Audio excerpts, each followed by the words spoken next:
Well, hello again. Guess what time it is? Ah, bedding plant time and planting time. I decided I was not going to plant from seed. As you can see, my little mini greenhouses over there, I was using it for something else.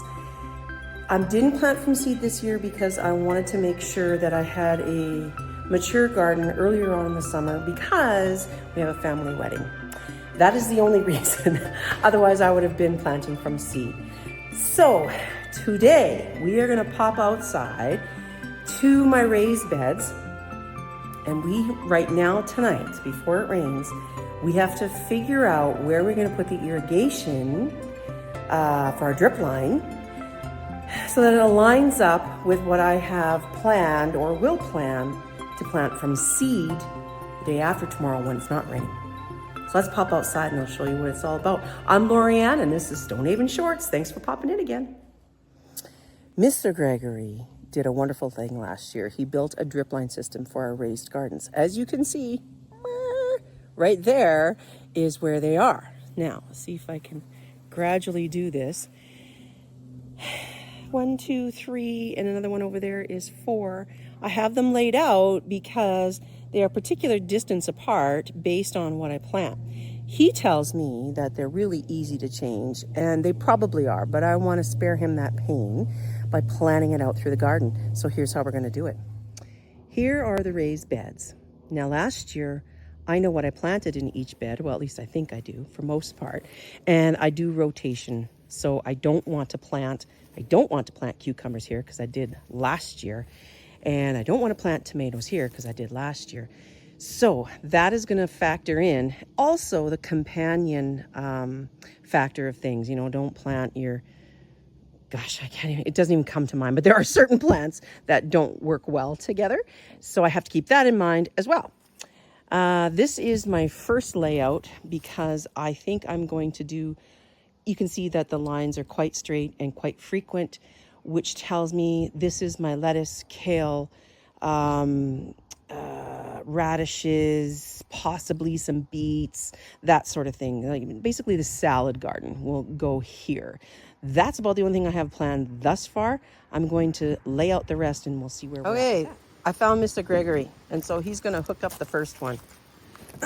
So this stayed in here all year long, right? Yeah, it did. All right, so that's a permanent fixture, and we just disconnected it and moved these to storage for the winter. Now we're reconnecting. That's right. So first, just make sure you slide on your clamp. Wrestle these together. Slide your clamp back up into place and tighten it down.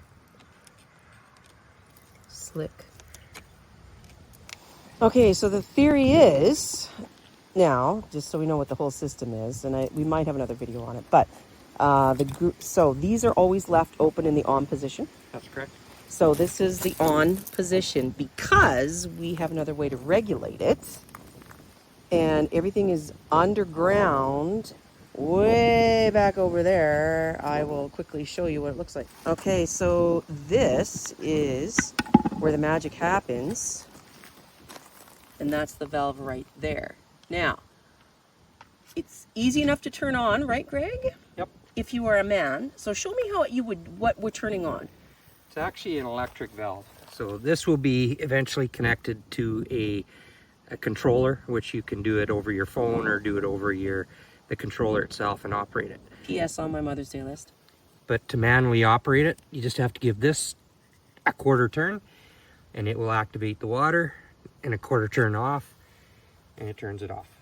A little hard for me to do because it just seems a little stiff, so I would really like that electronic system, but we'll get there.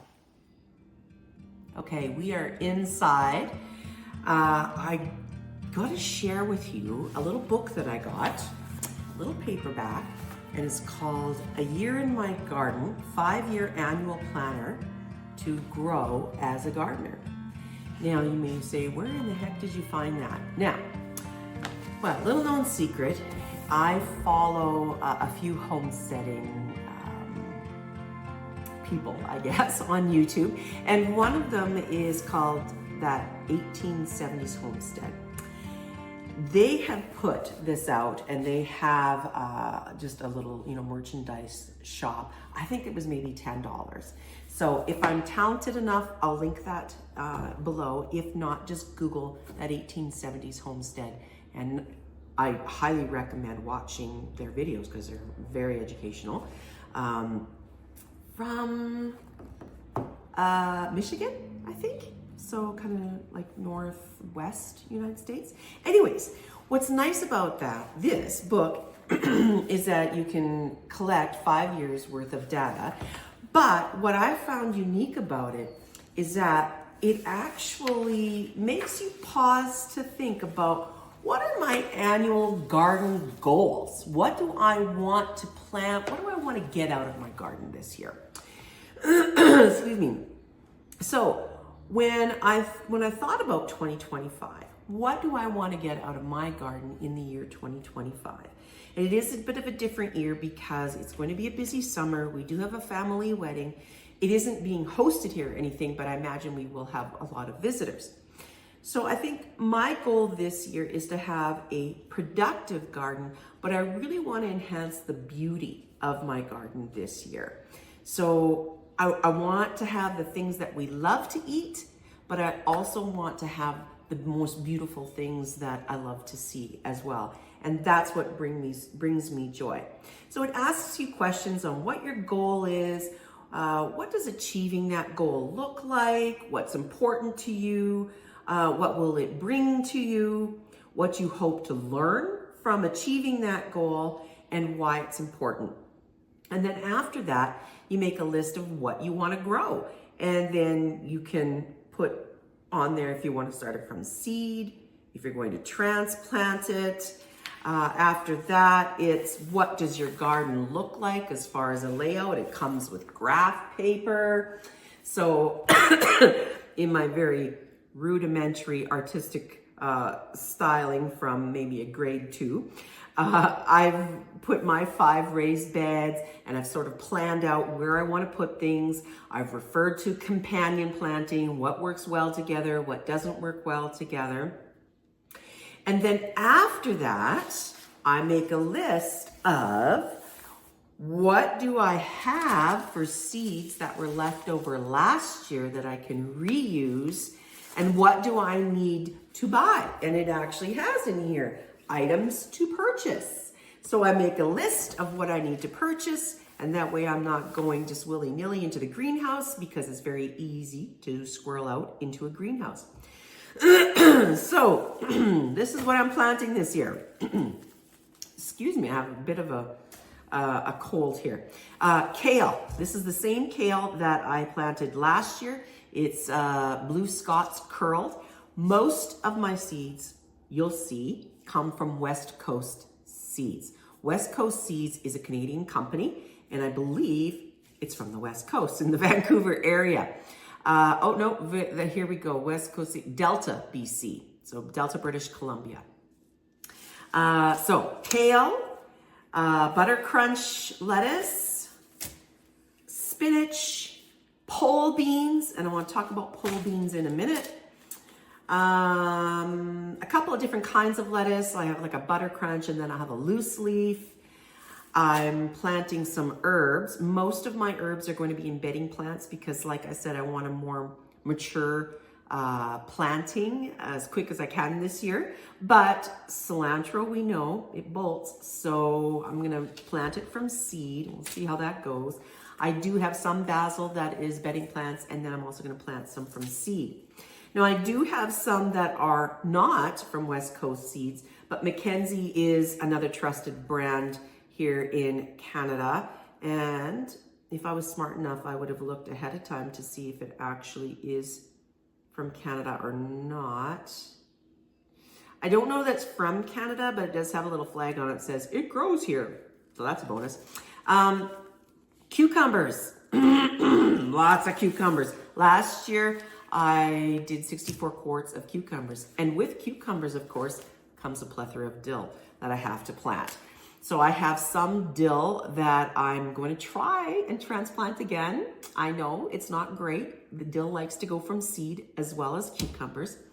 But I'm going to try that. Last year I had to kind of raid my neighbor's garden and get some dill because I didn't plant enough. So in addition to the Mackenzie National Pickling, I am also going to plant the homemade pickles by West Coast Seeds. They did wonderful for me last year, and so I'm going to plant some of that this year as well. Radishes, I've planted some really gargantuan radishes last year. They were fantastic, and they were from West Coast Seeds, but we didn't eat a whole lot of them. They were beautiful, but we just didn't eat them. So I did have some left over, the cherry-sized ones from Mackenzie, and so I'll plant those this year as well. Now, pole beans, I had said that I have planted pole beans. I've planted pole beans probably the last 3 years. And what I like about the pole beans is that it looks beautiful in those arches that are just done by calf panels. And I put some solar lights on it. And I love beans. We use beans and eat beans immense amount of time. So I do have some Kentucky Blue that have been left over from last year. So I'm going to plant those. But what I picked up today, because I didn't have enough, I had purchased it here, or I put it on my list to purchase, are called Purple Peacock pole beans. I have never planted such a unique bean. And what I find interesting about this is that they said that they turn green after you cook them. So in addition to that, they have a purple flower when they do their flowering, which I think is pretty cool. So, hey, we'll try that and see what it's like. If it's a complete fail, well, whatever. I do want to have some fun this year. And again, I was looking for pretty as well as practical. So we'll see what that's like. I also needed some zucchini this year. Last 2 years, my zucchini has been a complete flop. I have tried to contain them. I planted them in another space where maybe they didn't get enough sun. Totally sucked.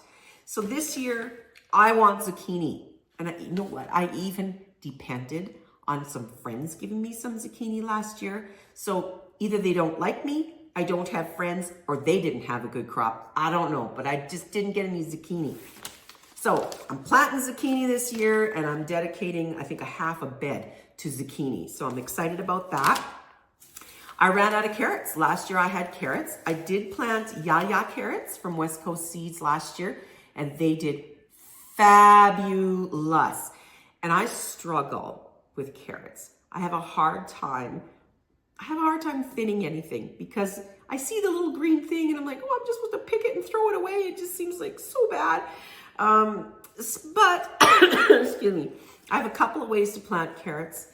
And so maybe if I go that route, which is sort of a suspension in a cornstarch gel, then we can do it together. I've also heard about mixing sand with it. I know that a friend of mine does it with seed tape, and she said she would share some of that with me, so I might try that. I also am trying a rainbow blend just because it's pretty, again, on the pretty theme, and a Napoli blend just because I haven't planted Napoli before. Spaghetti squash, we eat a lot of spaghetti squash, love spaghetti squash, planted too much last year. I did have maybe about 4 to 6 that actually went bad because I didn't get to them in time. But planting some spaghetti squash this year. So that will round out what my planting will consist of. And in here, there's also preservation plans. How are you going to preserve any of these goods? Are you going to freeze them? Are you going to make salads? Are you going to make salts with them? Are you going to dehydrate anything? Are you going to pickle them? So your plans can be put in here for that. And then the other thing that I like is there's a harvest log in here. So you can write down how many quarts of dill I got, how many packages of beans I froze, or how many spaghetti squash I had. So it really is a great planning book. And of course you can make any kind of planning book you want. I do have another one that I'll share with you on the photographs of what I actually have planted and what my garden looks like each year, and some things I'd like to try. In addition to all this, I do want to plant onions. Now, I'm a non-aficionado of onions, But I am going to be last year I planted more shallots and smaller onions, but this year I want to plant the bigger ones, so I'm doing Spanish onions. I have a nice selection here of onions bulbs in here. They were $4.99 a pound, I think. So anyways, I didn't break the bank on it. So I'm going to be planting some onions. Spanish onions say that they store really well, so I'm looking forward to that. Here's something that I just learned today. Gladiolas, I have an unhealthy relationship with gladiolas. I absolutely love them.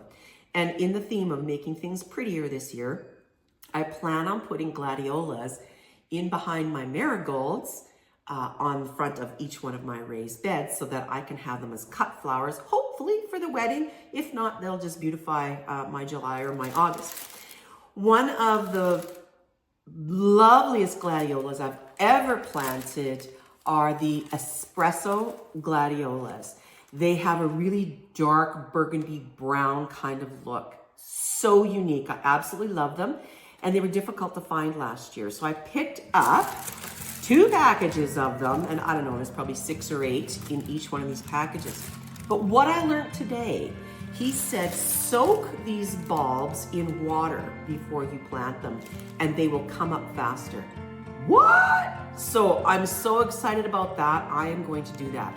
I also got some just various color of glads as well. So I'll put those intermixed with this. That is the plan. I have the irrigation drip lines all planned out as well. So the next thing is to get out there and actually plant. Today it rained, so there's some good moisture in the soil, but now it's windy, so it's drying up a little bit, but it was also a little too cool. So tomorrow I have plans on planting and I'll take you along with me. Until then, avoid the ordinary. See you again.